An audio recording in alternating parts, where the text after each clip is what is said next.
Respond mo.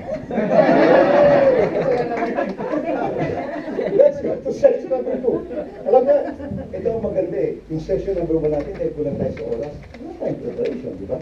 Wala tayong presentation, dahil wala tayong present, di ba? Okay, section number 2. Listen carefully because after this, you have something to do and you have something to present to you. Okay? Let's see together. Get an immediate response and structure your thoughts. Wow. We don't have the money. Oh, handouts. Ay, siya na pala. Sorry, handouts. Oh, so far, sa introduction pa lang, nagkaroon kayo ng confidence, di ba? Na hindi, alam mo, bilib na bilib kay Eris, si Eddie talaga, pang teacher ng tsura ngayon, eh, oh. Ang leather jacket, oh, pag pinaharap ko sa harapan yan, yung leather jacket pa lang niya, impress na yung tao, di ba?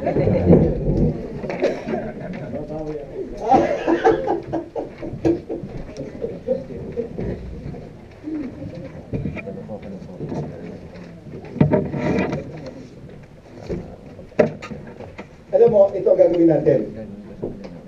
Itong first lang natin. So, God has purpose kung ba't nandito kayo. Sa next lang natin ito, gagawin natin itong mas legit. Kung maaari talaga, gagawin natin open mind. And most of you will be